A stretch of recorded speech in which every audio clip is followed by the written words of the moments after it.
Bueno, queridos patitos, estamos ya a 2 de enero, pero nos vamos a 2011, donde en España entró en vigor la nueva ley antitabaco que prohibía fumar en cualquier espacio público cerrado y en las inmediaciones de hospitales y parques infantiles. Hemos de decir que ciertamente las prohibiciones son un asunto complicado y complejo de llevar porque estás limitando el libre derecho de la gente que entra en colusión con otros derechos particulares a la salud y a la salubridad y al medio ambiente limpio, cosa que tenemos en el haber de la política internacional y estatal. Por ejemplo, en los Estados Unidos de los años 60 y 70 se recuerda ciertamente la ley de aire limpio y aguas limpias y todo eso, que curiosamente fueron en periodo de Richard Nixon, porque Nixon hizo una política un tanto acomodaticia y compasadora, ¿no?, con respecto a la oposición demócrata, en tanto en cuanto se centró luego en situaciones como Vietnam.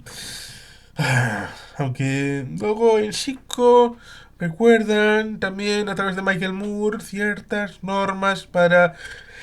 la desregulación del ámbito sanitario, que luego serán precursores de la política de Reagan en los años 80. Es una situación complicada, porque es un derecho fumar. ¿Y dónde es derecho fumar? En cualquier lugar.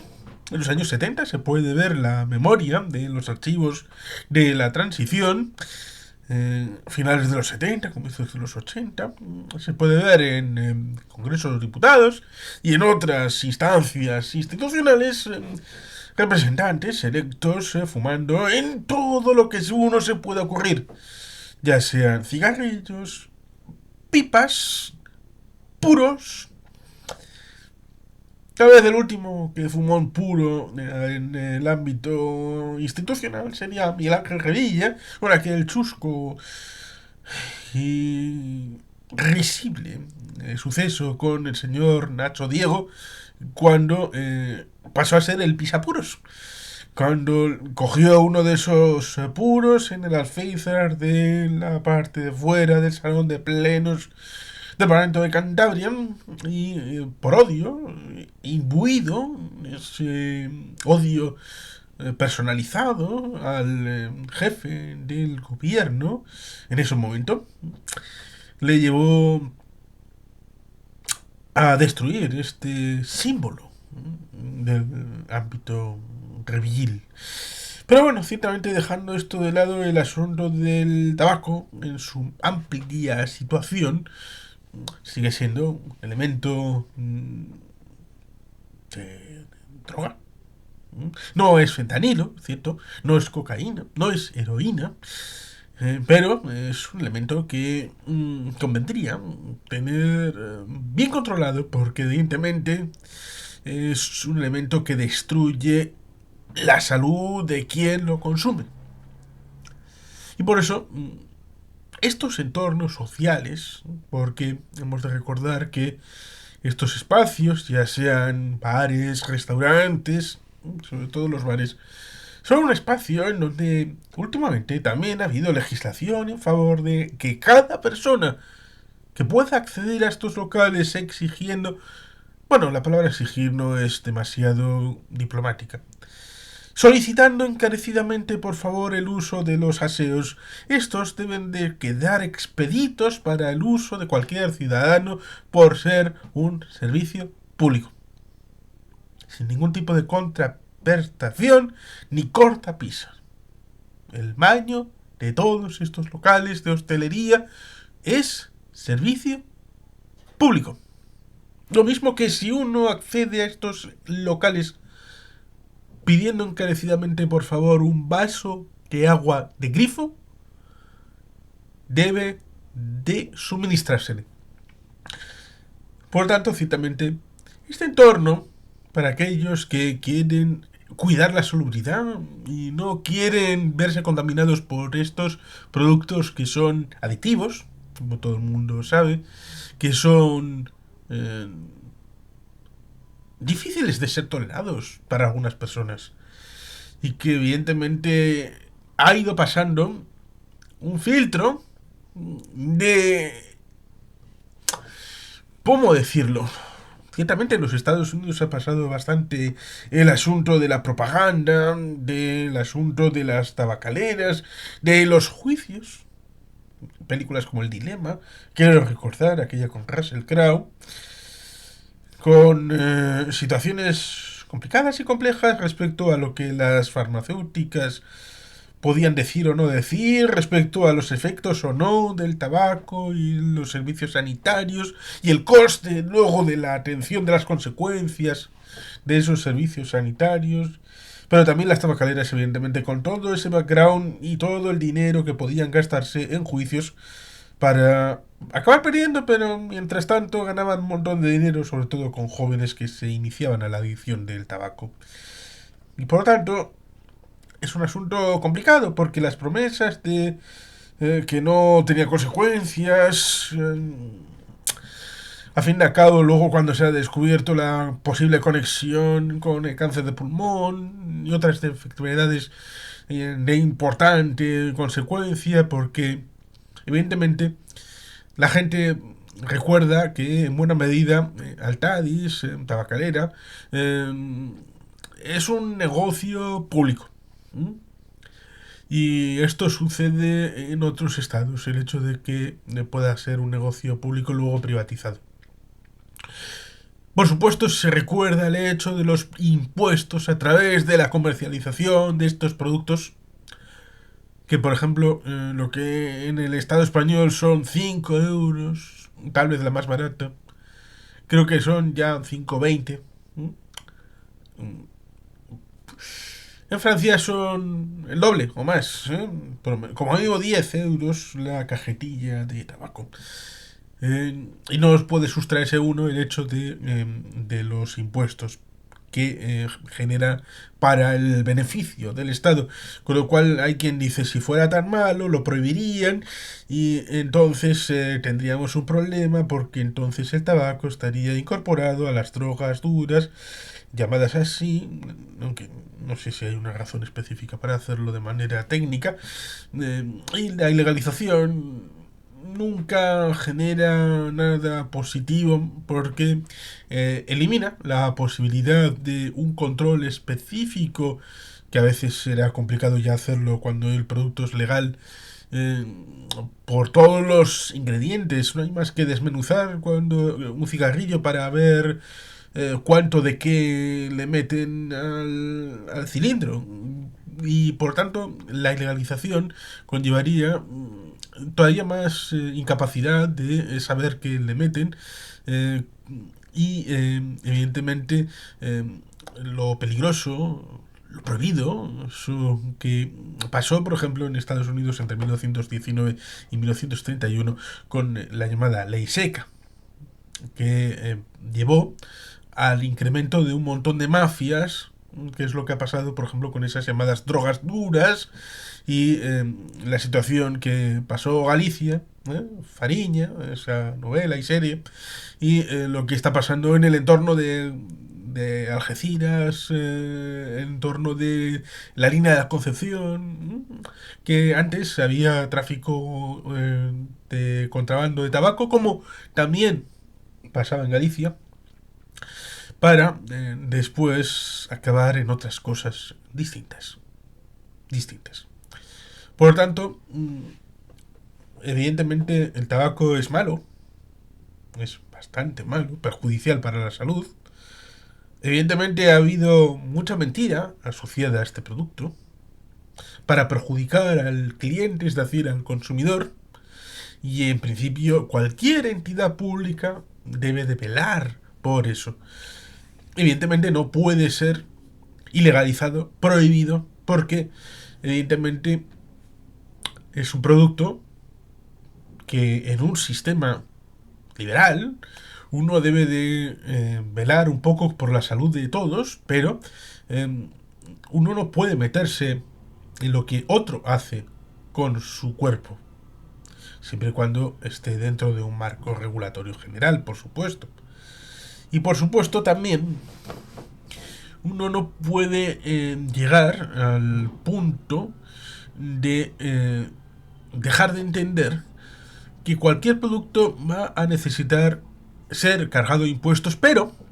en el caso del tabaco, cuando uno genera una serie de ingresos por impuestos, por el consumo de ese producto, pero luego debe de abonar una factura creciente y que queda muy por encima de esos ingresos que se han producido a través de los impuestos ligados al producto, porque evidentemente los tratamientos de los cánceres y de otras enfermedades, sobre todo cuando son enfermedades que puedan ser de larga duración, crónicas,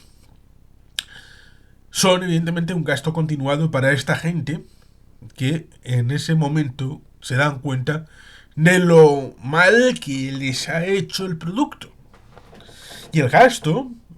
tan enorme en ese apartado de las consecuencias, supera con mucho las causas y por lo tanto hay que restringir ese uso para intentar incentivar de alguna manera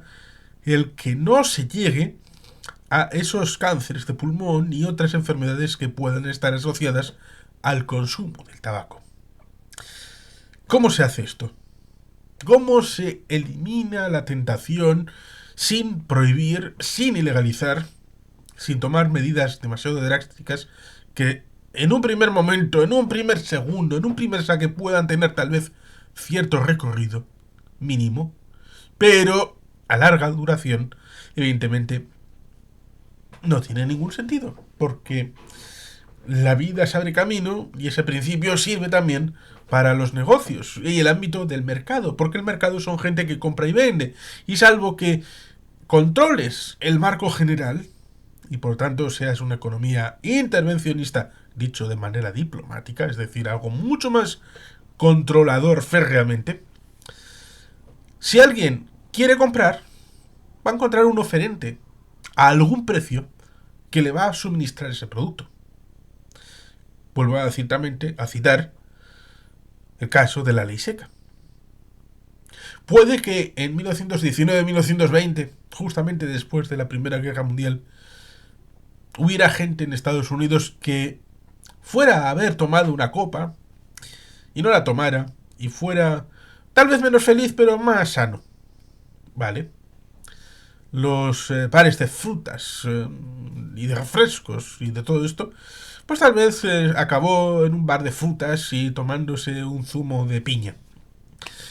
Pero con el paso del tiempo, ya para la película de Elliot Ness, evidentemente, todo el mundo sabía dónde estaba el alcohol. La dificultad estaba en saber si alguien iba a traicionar al Capone. Y de eso va la película. Y con el mismo principio, uno puede entender que prohibir e ilegalizar el tabaco no sirve de nada. Pero tratar de restringir el uso espacial en el ámbito público puede ser una fórmula para desincentivar ese hábito en alguna parte de la población, sobre todo si en teoría iba acompañado de la disminución de los vehículos en publicidad. Es decir, que en los espacios deportivos, ya fuera fútbol, ya fuera publicidad, sponsor, en televisión, se iba a dejar de ver el producto. A veces incluso con radicalidades terribles, como que el producto ya no podía ser utilizado ni en películas, ni en series, ni en productos para televisión, ya fueran debates, pero tampoco ningún tipo de teleserie, ni nada, nada, documental, nada, nada. Lo cual evidentemente es negar una realidad, sobre todo si hacemos algún tipo de película, incluso cayendo en la trampa de redibujar películas anteriores quitándole ese marco del tabaco para que la gente que vaya a ver nuevamente esa película le deje de entrar ganas de emular a ese actor o actriz que fuma dentro del personaje en la película. Esto es ir demasiado allá, demasiado lejos, pero evidentemente el tratar de desincentivar empieza por este ámbito de la publicidad, por este elemento de tratar de quitar el efecto llamada, el efecto imitación, y evidentemente también por esta política que comenzó en 2011 de prohibir fumar en espacio cerrado, porque el humo evidentemente se acumula, puede dificultar la conversación, puede dificultar el uso y disfrute principal de esos entornos y espacios cerrados, y evidentemente esos espacios como son los hospitales y los parques infantiles, uno, para la gente que está mal realmente de salud, para no tener el incentivo que a veces pasa que alguien está dentro de un hospital y que entra alguien y le pide por favor una caladita, un cigarrito, y alguien ingenuamente creyendo que le va a hacer un mal menor o le va a hacer un favor, pues en un rinconcito de ese hospital pues acaba dejándole fumar un cigarrito. Y eso, evidentemente, debe de dejar de pasar en cualquier circunstancia. Y, evidentemente, significa que las personas que se acercan a ese hospital deben de dejar de fumar en ese entorno. Por el bien, no solo suyo, sino también de los que están dentro. Y evidentemente también debemos aprender de lo que hemos vivido últimamente, porque sería razonable, a pesar de que no esté obligado, porque no todo lo que tenemos que hacer tiene que venir normado en una ley. Evidentemente, después de la pandemia de 2020 en adelante, después de la desaparición de la obligatoriedad de la mascarilla, debería de ser razonable cuando uno entra en un entorno sanitario, sobre todo en el ámbito hospitalario, llevar la mascarilla, porque no sabes qué puedes llevarte puesto y no sabes qué puedes dejar allí para los que allí están. Con lo cual, el elemento cruzado que puede o no surgir en una situación, sobre todo cuando tienes que ir a visitar a alguien en un entorno hospitalario, pues evidentemente amerita que la gente sea consciente del asunto de la mascarilla, llevarla puesta y quitártela cuando ya has salido de allí. Lo mismo que evidentemente no tendría que ser ámbito legal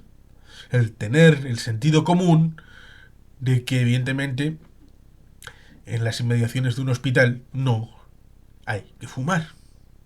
Pero parece que en algunos ámbitos hay que llevarlo al ámbito de la ley y de la coacción y de la prohibición.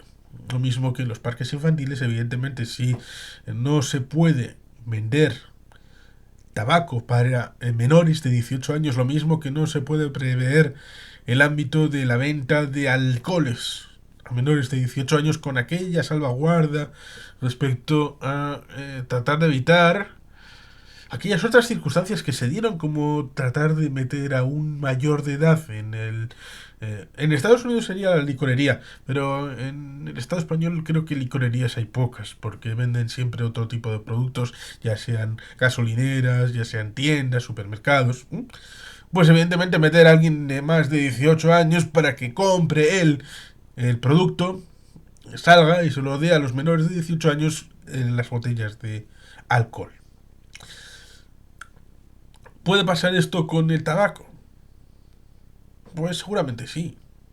Pero evidentemente hay que tratar de evitarlo. Y una de las maneras para tratar de evitarlo en esos parques donde juegan los infantes, no fumar. Y esto va sobre todo para los progenitores, que son los que acompañan a los críos. Y evidentemente esto es dificultoso para según qué tipo de público que acaban reproduciendo el esquema que ven, incluso cuando,